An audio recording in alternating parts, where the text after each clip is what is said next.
Apakah ada yang melihat Honai terbakar? Sesaat mereka diam dan saling memandang. Kemudian, siap dan, kami tidak melihat Honai terbakar, jawab mereka serentak dan tegas.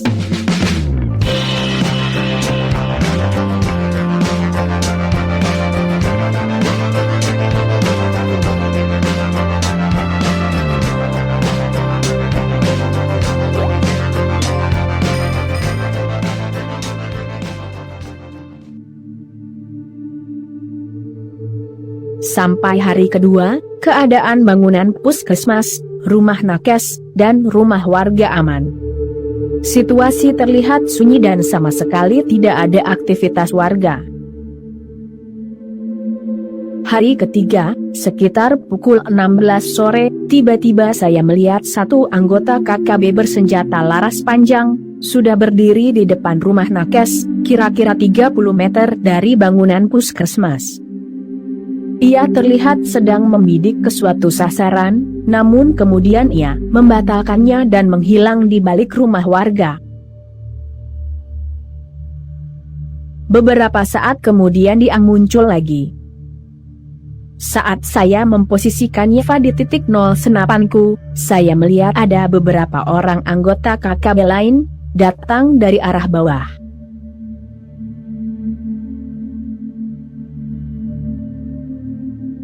Sesaat saya berpikir dan memutuskan untuk membatalkan eksekusi.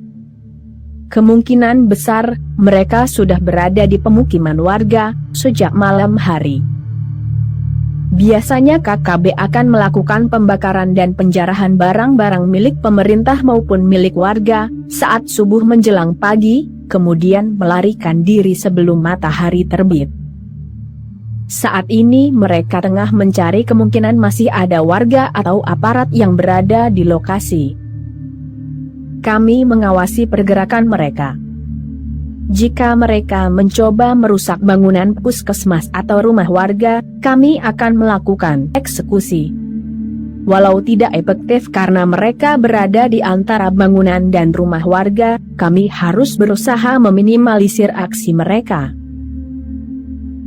Pukul 17:10 WIT, mereka terlihat bergerak menuju satu Honai.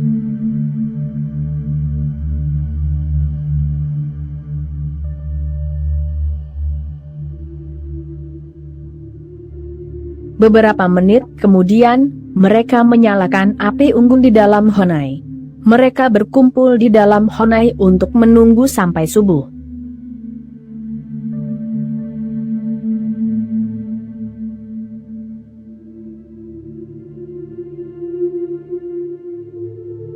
Saya memberikan briefing tentang rencana operasi. Di dalam Honai ada 5 orang laki-laki, 3 orang bersenjata laras panjang, 1 orang bersenjata pistol, 1 orang bersenjata busur, dan 1 orang memegang parang. Lokasi sudah steril dari warga sipil. Jangan ragu untuk melakukan tindakan terukur. Satu hal lagi yang juga penting, jangan tambahkan urusan yang membuat repot, ucapku menutup briefing.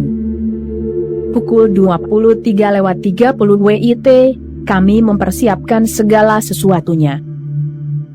Pukul 23:45, kami mulai bergerak turun untuk mendekati Honai, tempat di mana 5 anggota KKB berkumpul. 30 menit kemudian, kami tiba kira-kira 70 meter sebelum Honai. 4 rekan saya perintahkan menyergap Honai. 2 menit setelah saya bergerak ke sebelah belakang Honai. Menit berikutnya, 4 rekan saya menerobos masuk ke dalam Honai. Hanya sekitar 10 detik, acara ramah tamah dengan KKB di dalam Honai pun selesai. 4 rekan saya dengan cepat keluar dari dalam Honai dan meninggalkan lokasi. Di luar rencana saat briefing, saya tertinggal beberapa menit di belakang ke-4 rekan saya. Kira-kira 40 menit kemudian, saya berhasil menyusul rekan saya yang sudah menunggu di perbukitan 100 meter sebelum pos pemantauan kami. Rekan-rekan saya terlihat sedang memandang ke arah lokasi operasi. Sebelum mereka bertanya tentang apa yang mereka lihat, saya bertanya, apakah ada yang melihat Honai terbakar? Sesaat mereka diam dan saling memandang. Kemudian, siap dan kami tidak melihat Honai terbakar, jawab mereka serentak dan tegas. Betul, saya juga tidak melihat Honai yang terbakar, ucapku sambil berjalan menuju pos pemantauan. Saya juga yakin, para penonton agian Virgozi juga tidak melihat Honai yang terbakar. Untuk semua sahabat komunitas rekan juang dan super thanks, salam dari kami, Hantu Rimba. Kami ada di sini, hanya untuk NKRI.